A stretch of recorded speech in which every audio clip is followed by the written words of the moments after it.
Here's Johnson for three. With this 23 straight, pops it out to Gordon for three. Curry rebounds. Warrior ball. Ariza for three. Cannot find the range. Is there a point pressure where you stop shooting? Gordon on a step back three. 42 threes per game during the season. It's hardly forced to three. And it's rebounded by the Warriors. Pass out for Thompson, who's tripped up by Tucker. Well, Rockets fans, we're a long way away from 27 straight missed threes in the playoffs. The funny thing is, they didn't even blow it up right after that. I mean, why would you? You had an MVP candidate in James Harden, Chris Paul, who was playing at an elite level, and amazing role players around them. Well, I mean, you guys ran it back, and nothing came from it. Eventually, in 2020, they caved, and they sent out their longtime franchise icon to officially begin a rebuild. 4 years later, and the Houston Rockets are back. They're firing on all cylinders. They're playing some of the best basketball we've seen from them in a long time.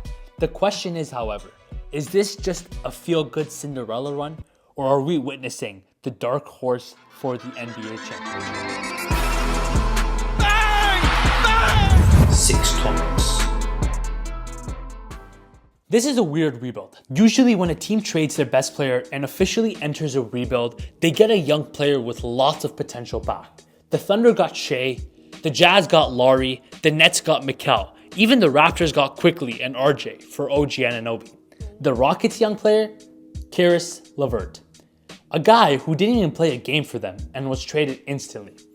Granted, the value was still there with the 4 first-round picks and the 4 pick swaps they received. But usually a team would want to sacrifice a couple of those picks so that they have a young star to build around. The Houston Rockets didn't do that. They decided that they would completely tank and pick their franchise cornerstone in the next draft.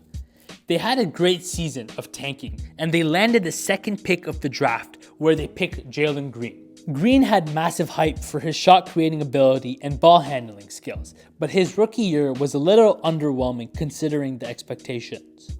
Still, the Rockets were able to bottom out once again and get the 3rd pick in the draft, where they selected Jabari Smith Jr. The same happened with Jabari, another underwhelming season with them bottoming out in the West and leading to another top 4 pick, where they selected Amen Thompson.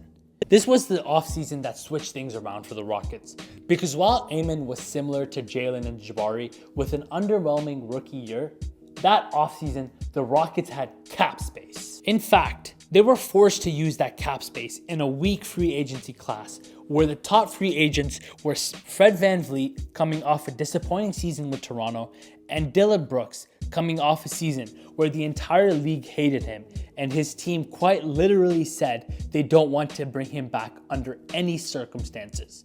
This was a shift. They brought in 2 winning players who were also vets to the young players on the roster. In 2021, we mentioned the 3rd overall pick, but the Rockets also had the 16th overall pick, where they selected Turkish center Alperen Sengun, a bright spot on a rebuilding team, but not really someone they considered potentially building around. Just a nice young piece for the team. That was until the 2023 and 24 season. Sengun exploded, averaging 21 points, 9 rebounds, and 5 assists. He had truly blossomed into an all-star caliber player. Along with this, the Rockets saw genuine improvement from Jalen Green. Another draft pick in Tari Eason stepped up. Amen Thompson was finding his footing. Jabari Smith played some good minutes, and they were actually starting to make a push for the play-in. Unfortunately, late into the season, a loss to the Golden State Warriors would halt their efforts, but a valiant attempt from a young team. Yusuf and I both agreed that they won't make the playoffs this season, but maybe they'll sneak in a play-in spot. What the damn? So the Rockets are good now. And I mean really good. Their team chemistry is at an all-time high. Their young players have developed into very valuable starters. Their vets are contributing at a great level, and they look like a serious problem for the first time since James Harden was in red. There's a lot to say about the Rockets, but their defense has become one of the powerhouses of the league. They're second in defensive rating, only behind the OKC Thunder, who they beat. But it's not just the defense, it's the individual efforts of these players. If you look at the defensive ratings of players who play over 20 minutes, you see some elite defenders in the league. Chet Holmgren, Isaiah Hartenstein, Jaren Jackson Jr., but you also see guys like Dylan Brooks, Amen Thompson, Tari Eason, even Operin Sengun has a defensive rating of 102.5. For comparison, that is the same rating as Franz Wagner, who most consider an elite defender. This is crucial for the Rockets' success because one of Sengun's major weaknesses last season was his defense. And if he's buying into the defensive side of the ball, then the sky is the limit for Houston. Lots of credit has to go to head coach Ime Udoka, who if not for any off-court issues, would probably be the head coach of the championship-winning Boston Celtics right now. He was excited about joining a young Rockets team in a rebuild, and the style of basketball he has them playing is really interesting to me. In a league that's based around the three-point shot now, the Houston Rockets are one of the worst three-point shooting teams in the league. They are ranked 26th in three-point percentage, shooting 33% as a team from three. Not only that, but they only take 38% of their shots from three, which is the fourth lowest in the NBA. Meanwhile, you have teams like the Boston Celtics, whose whole game plan is to take 5 million threes each game. This style of basketball fits this young, gritty Rockets team and has turned them into a real pain to play each night. I mean, they have some quality wins under their belt. OKC, Minnesota, New York, Dallas, Memphis. They are a team to be taken seriously. As I record this video, they're sitting second place in the Western Conference, half a game back from the OKC Thunder. The only negative feedback I have for the Rockets this season is the lack of depth. Right now, they're basically running an 8-man lineup, and that includes a rookie, Reed Shepherd, who has insanely inconsistent minutes. This isn't sustainable to be doing this in December, especially with how young this team is.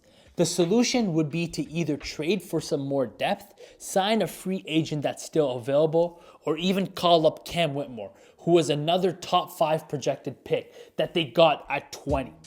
As for potential targets, they could get some cheap depth from teams that are capturing the flag. Guys like Jonas Valanciunas, Torrey Craig, Dorian Finney-Smith. They could even make a splash and get a guy like Cam Johnson or Jeremy Grant. Although, I'm not sure about their willingness to trade their draft capital right now, because there's some rumors about their interest in a certain Greek superstar. And right now, Houston seems like the only team that can compete with OKC for a package. So keep your eyes out in the next year or two.